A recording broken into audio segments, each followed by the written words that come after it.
do such a great, fantastic job. I love how you just bring it down to our level. That's really, really good. So today we continue our series, The Miracles of Christmas, and I'm excited today because we are going to talk about the star in just a minute, but today we're going to focus on the miracles associated with Jerusalem. And remember, that's where the wise men went first when they got to Israel, and we'll unpack that just a minute. But how's your pace going for your Christmas season? Is everybody maintaining an agreeable pace, or is it becoming a frantic pace for you? Well, there's a story reminds me of a young lady who had a circle of friends that she wanted to buy gifts for, and and because of the busyness of the season, the workload was heavy on her. She didn't have time to buy gifts as Christmas approached, and so frantically one night after work, she stopped by a gift store and she went through and decided just to send everybody a card. And so she went through the cards that were well picked over, and she finally found a box of 50 cards, gold embossed. It's just pretty. She didn't bother to open them up. She just said, "That's perfect." So she bought those, took them home, and the next day, in the busyness of the office, she said she was going to just sign all the cards with all my love and address them to all her friends. Well, Christmas came, and she distributed all her cards to her friends. And then Christmas came, and then Christmas passed or went past, and she decided to pick up and look at the cards that she had given to all her friends. And she noticed that on the outside of the card it said Merry Christmas, but on the inside of the card it says, "This Christmas card is sent to say that a little gift is on its way." So you got to be very careful in the pace of Christmas that you don't do things that you will later regret. And so in the season, I want to ask a question: what are you looking for? And because we're all looking for something, we're all looking for either safety and security, a good feeling through the season, and just enjoy the time. But what are you looking for? Came across this article this week, or made aware of it this week, written this past week, and the title of it is "Mental Health Declines Among Americans, Except Weekly Churchgoers." And I thought it was interesting that Gallup did a poll this year of the mental health, or asking people about their mental health. And the Americans' assessment of their mental health compared every year from 2001 to 2020 says 2020 obviously has been a difficult year. And it says, those describing their mental health as excellent has been between 42% and 51% since 2001. But in 2020, that level fell to 34%. So the overall excellence of mental health is obvious down this year in 2020 with all that we've had to deal with. But then they broke down the demographics, and they measured several specific groups. And only one of the groups had a positive change in their mental health, or reported on themselves a positive change of mental health. And that was the group of people who attended religious service on a weekly basis. Everything else went down. That's the only thing that went up. Weekly churchgoers are the only demographic group in which more say their mental health this year is better than in 2019. I hope you are able to say that this year. And also just put a little check in your mind. There's something about getting together to worship God with God's family. In today's message, I want to focus in. We're asking about what are you looking for during the season? And we're going to look at two groups of people who were looking for different things. And we're focusing in on Jerusalem, and I told you we're going to talk about the Magi, but we're also going to talk about Herod and his leadership. But the first miracle that we want to look at is the miracle of the Magi.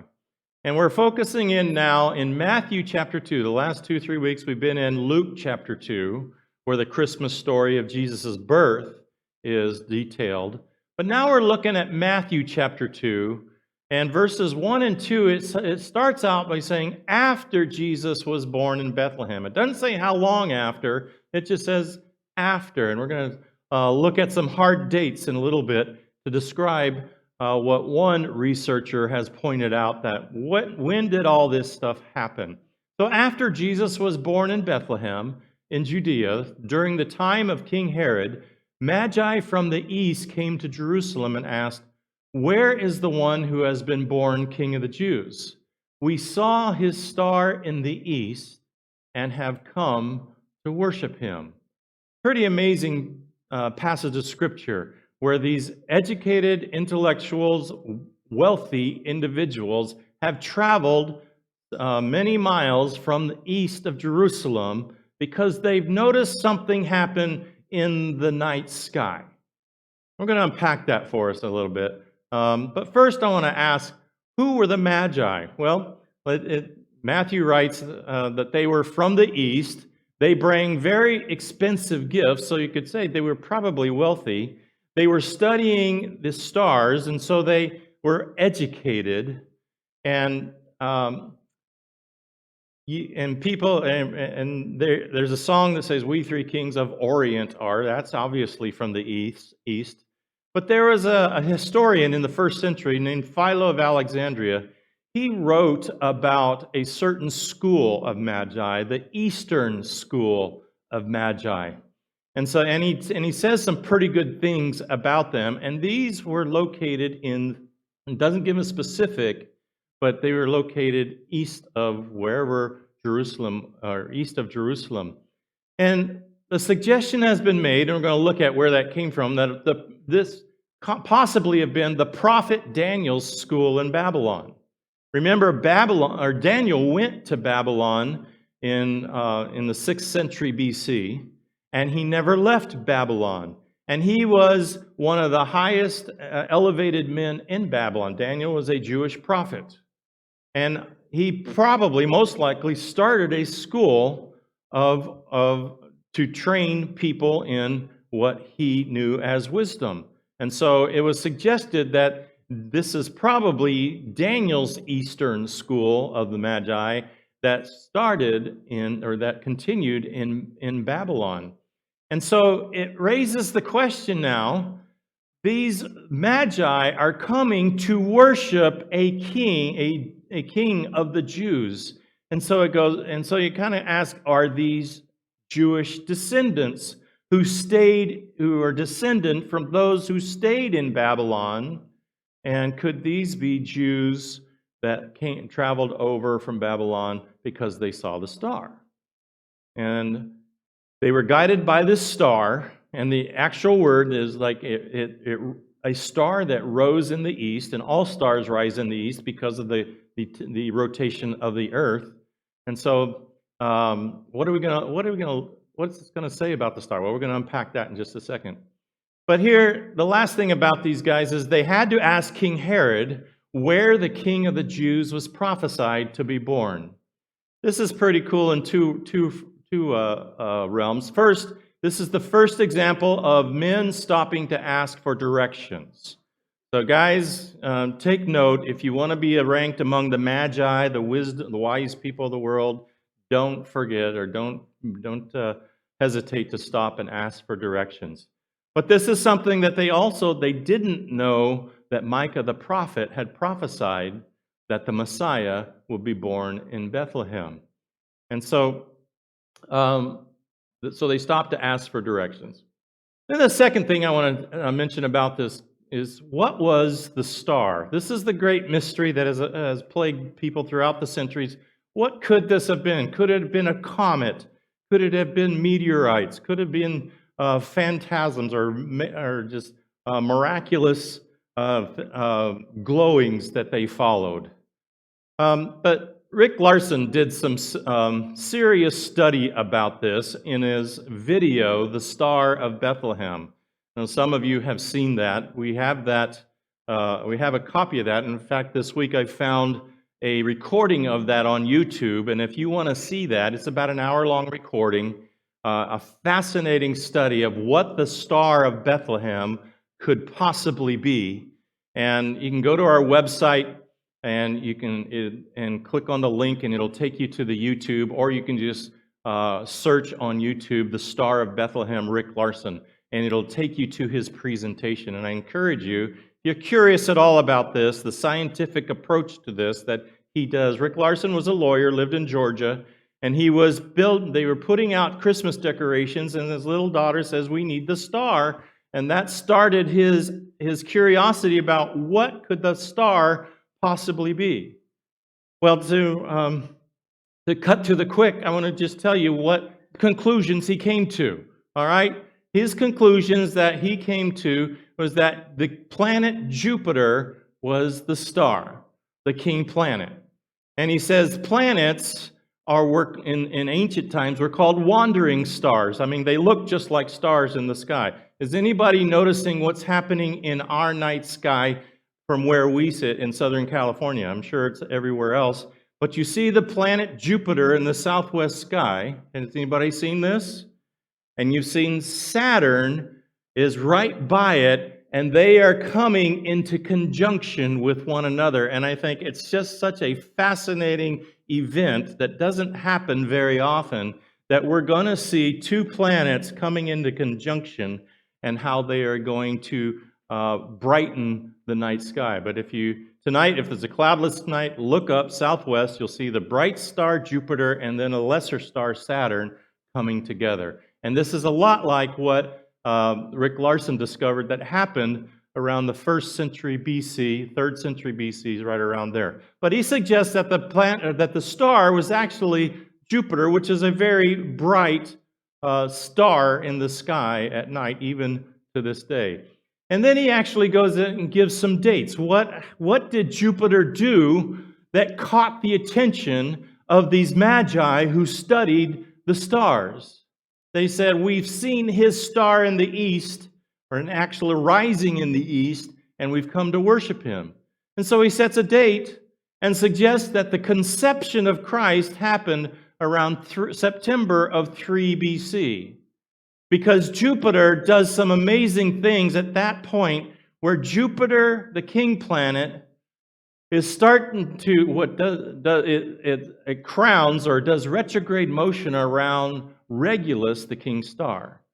Now, it's a pretty high-end movie. You got to be able to follow it along. And attached with that, on the sermon page in our website, I've added some study notes to help you keep track of where he's going in the whole presentation. So if you're interested in that, you download the study notes, watch the video, and you can learn an awful lot. And he suggests that the conception of Christ, when Gabriel appears to Mary, happened around September of 3 BC, which happens to be Rosh Hashanah, the Jewish New Year.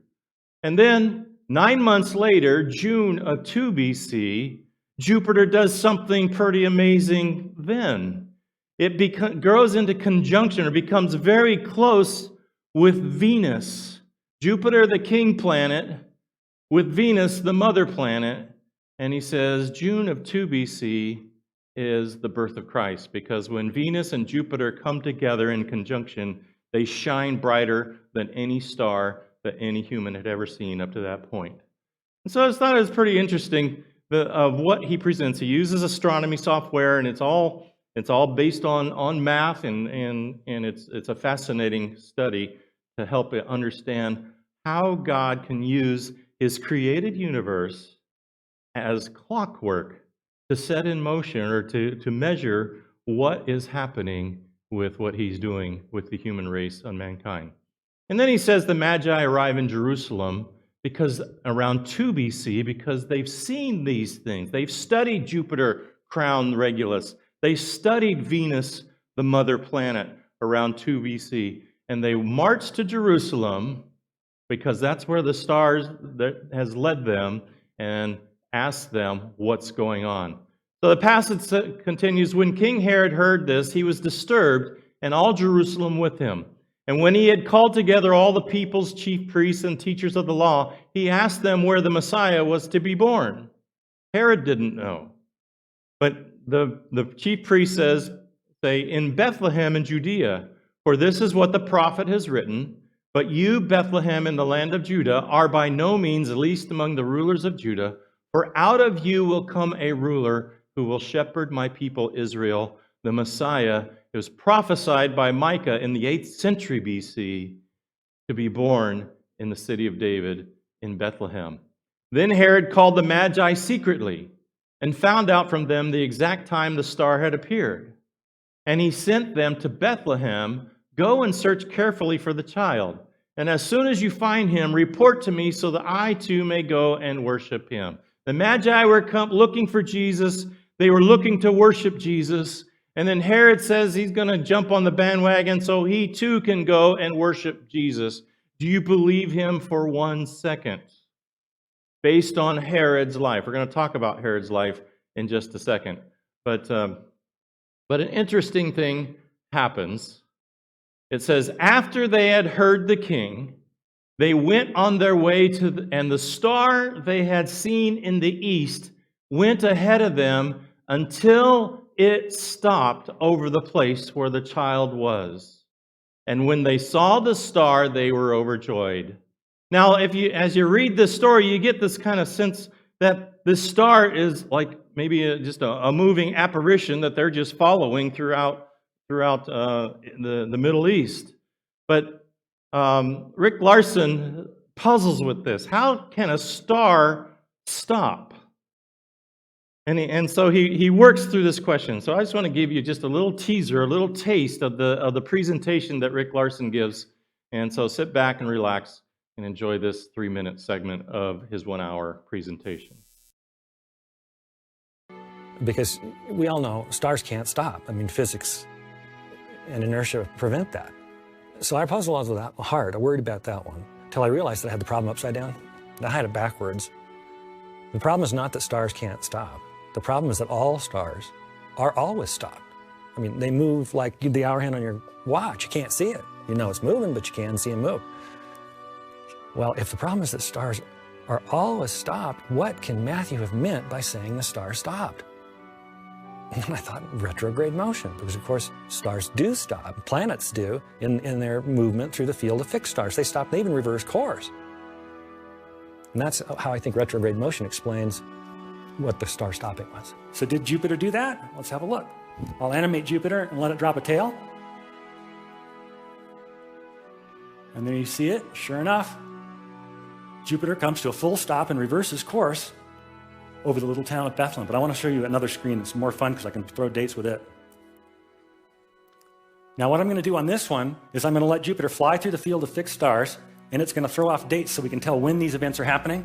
The first one there, I know it's small, I'll read it for you. It says 1030 of 2 BC. Now let's fly Jupiter.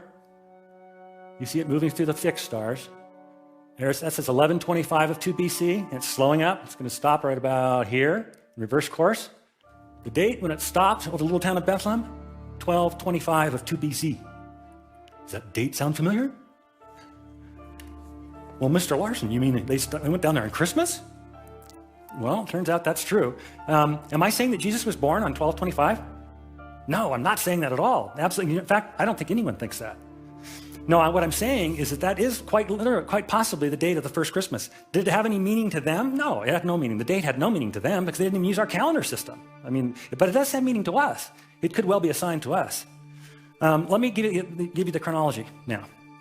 In September of 3 BC, Jupiter crowns Regulus in Leo.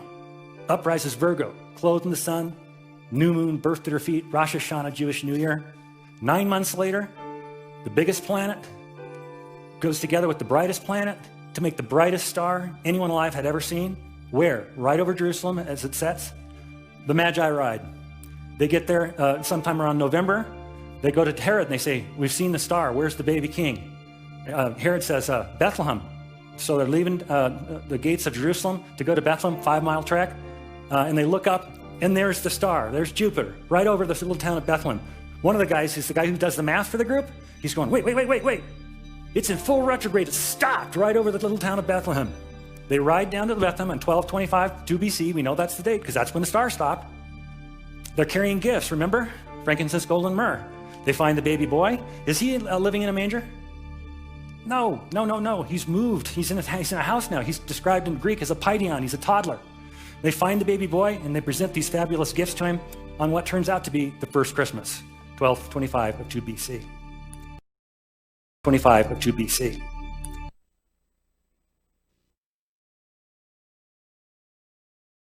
So the Magi, he calculates, arrive in Bethlehem on December 25th of 2 BC. I just think it's fascinating, just for the science perspective research of what he's unpacked pertaining to the work of Christ.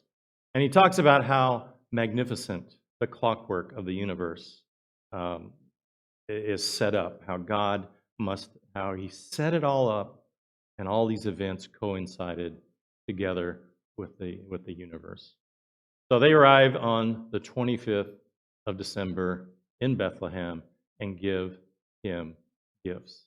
So what were the gifts? The gifts of coming to the house. Notice they are in a house. They saw the child with his mother Mary, and they bowed down and worshipped him. Then they opened their treasures and presented him with gifts of gold and of incense and of myrrh. And having been warned in a dream not to go back to Herod, they returned to their country by another route. So these gifts that they give him, the amazing thing is that they are given gifts that are typically given to royalty, as they should have given these to King Herod to honor King Herod. But they were not looking for King Herod. They were looking for the King of the Jews.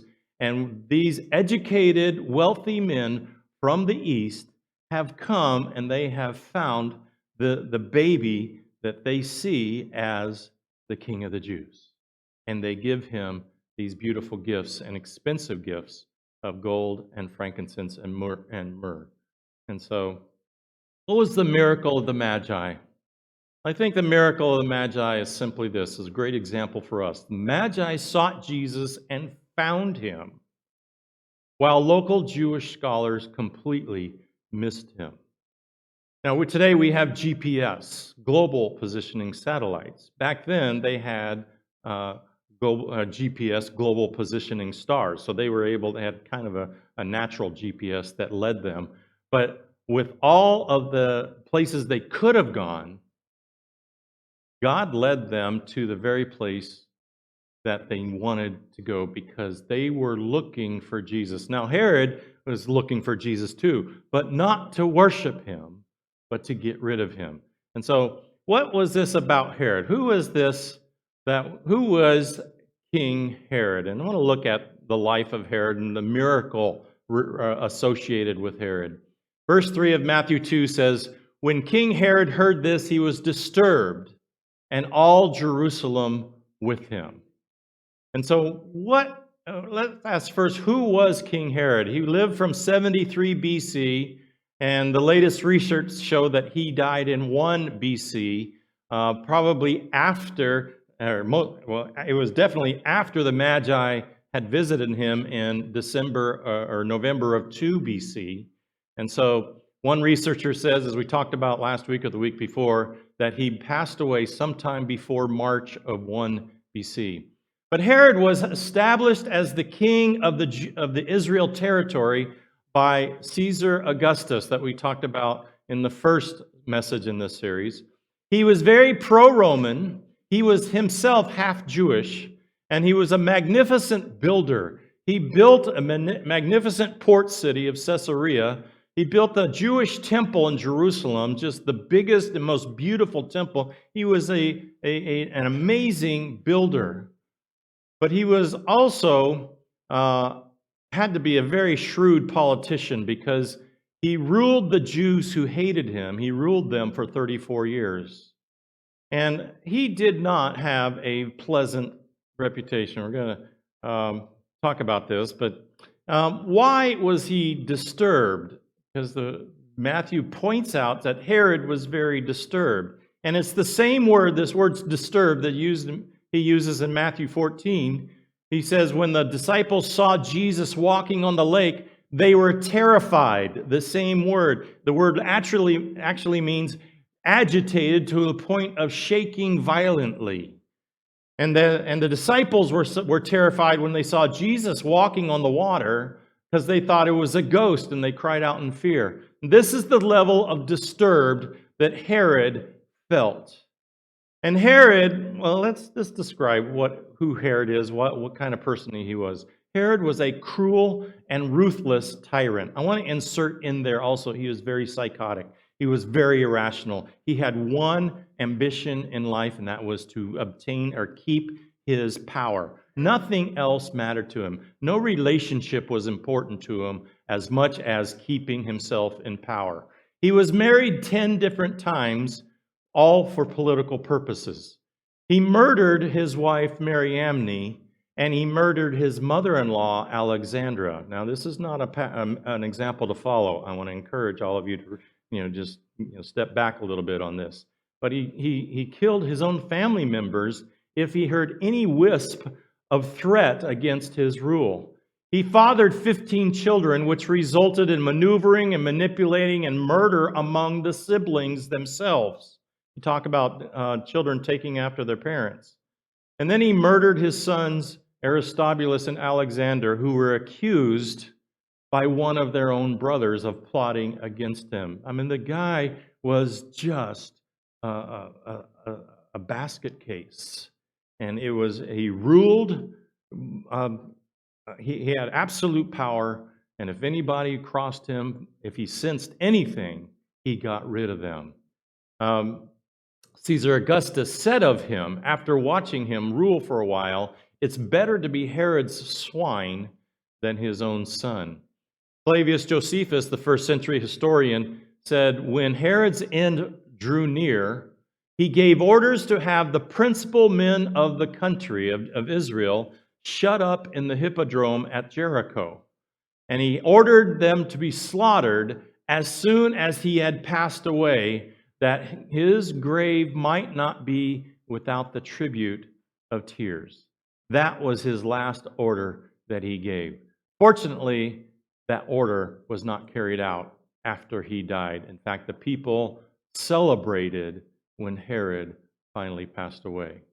So he was disturbed.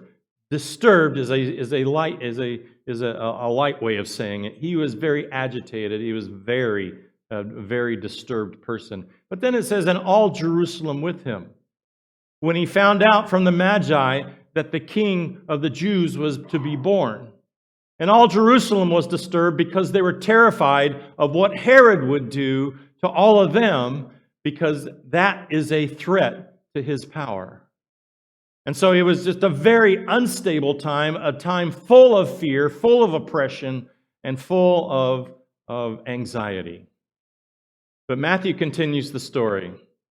"And having been warned in a dream not to go back to Herod, they returned to their country by another route. When they had gone, an angel of the Lord appeared to Joseph in a dream. 'Get up,' he said, 'take the child and his mother and escape to Egypt.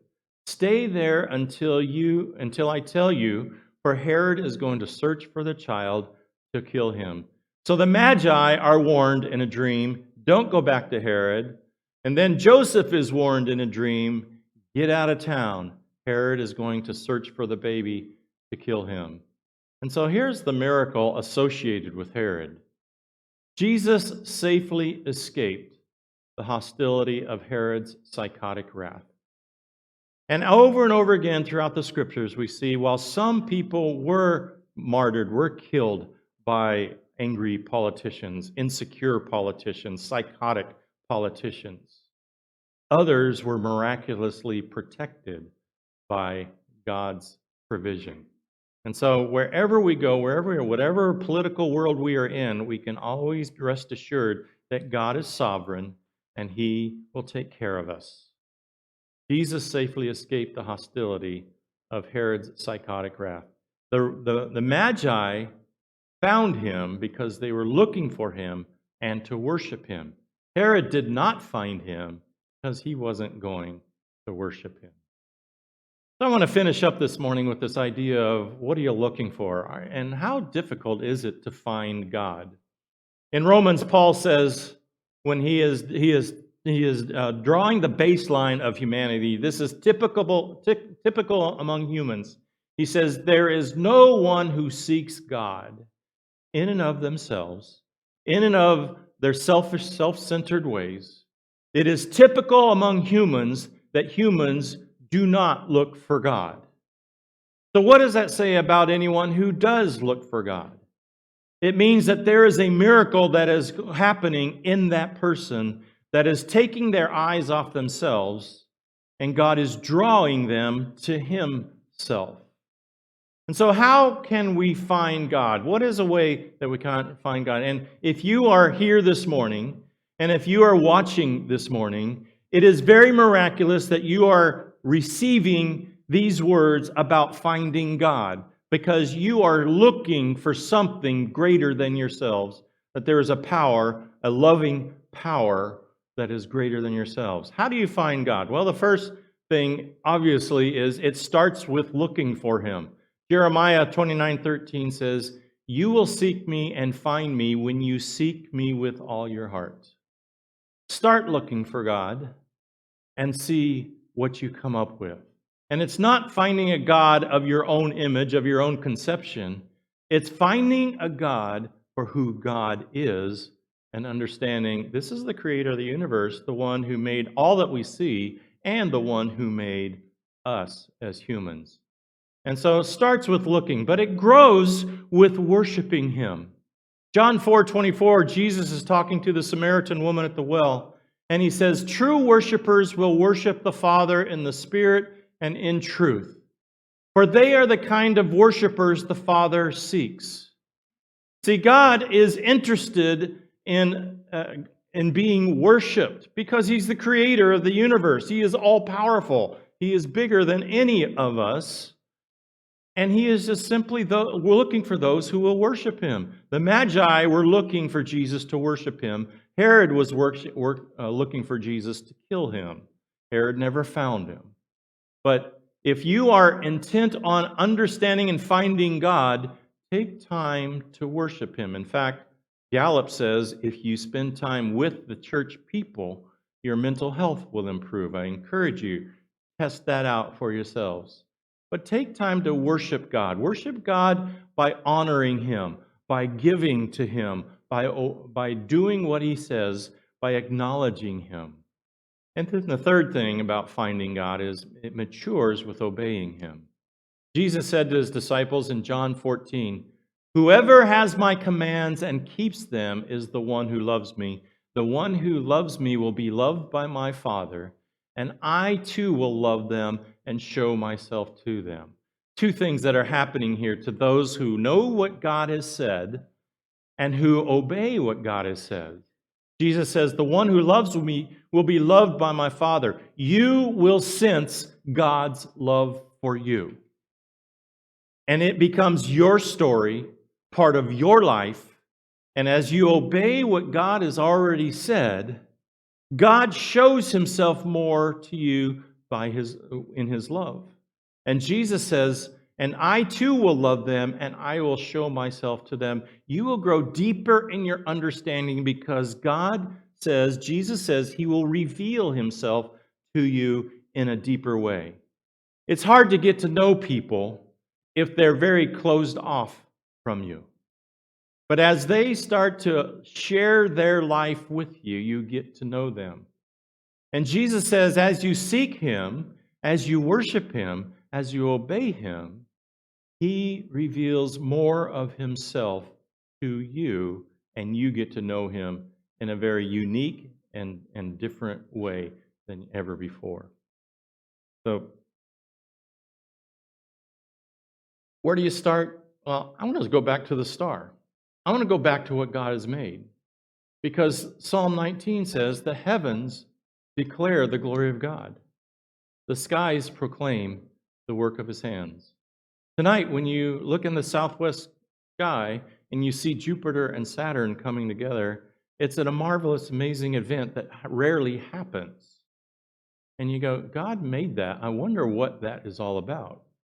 As Paul says, gives us kind of a warning in Romans chapter 1. He says, God's invisible qualities, His eternal power and divine nature have been clearly seen, being understood from what has been made, so that people are without excuse. You know, the people who are not looking for God, make up all kinds of wild stories about how this universe came into being, how life began, and they're just wild, fantastic, unbelievable, you can't believe them stories because it just is totally illogical and unreasonable. But if you start with a God an all-powerful God, it all falls into place. And in your journey this Christmas season, I hope that in the busyness of blessing relationships with one another, that you take time to get to know the Creator in a deeper way as we celebrate the birth of Christ. Miracles in Jerusalem, take time to seek out who Jesus is. Let's pray together, and then we're going to finish up with a closing song. Father, thank you for revealing yourself to us. Thank you for taking away any excuse for us by showing us your universe, showing yourselves, your invisible qualities. And Lord, I pray for everybody in the sound of my voice that they would personally begin that journey, continue that journey, mature that journey of seeking you and knowing you in a very intimate way. I pray this blessing on everyone here. I pray in Jesus' name.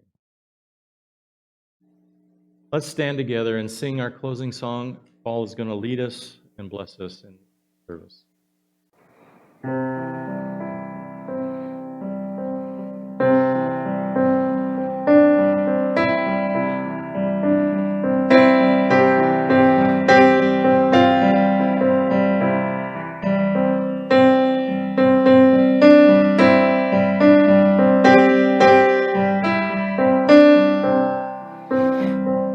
Hark the herald angels of the newborn King.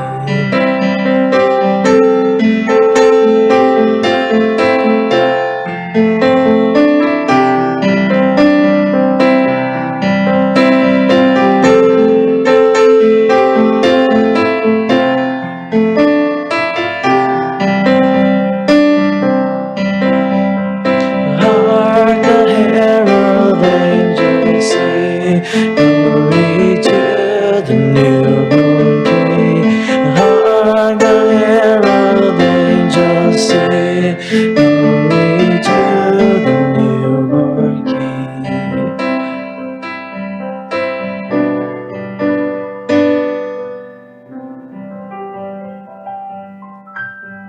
Father, thank you for this time of year that we celebrate Jesus being born as as a baby, becoming so vulnerable, experiencing the whole human experience. Father, thank you for that greatest gift of redemption. Thank you that the shepherds found him, the wise men found him, that he was protected, that he grew, that he lived the life we could imitate. Lord, I thank you for the redemption we have because of his death and resurrection. Lord, as we have gathered here today, as we go out from here and celebrate this week, celebrate Christmas, I pray your blessing. I pray for those who are hurting. I pray for families who are broken. Pray for friendships that are broken, relationships that are broken. Pray for the miraculous gift of healing. That we could be careful to praise you, wonderful gift. Pray these things in Jesus' name. All God's people said together, amen. Thank you for being with us today. God bless you. Enjoy the peace of the season.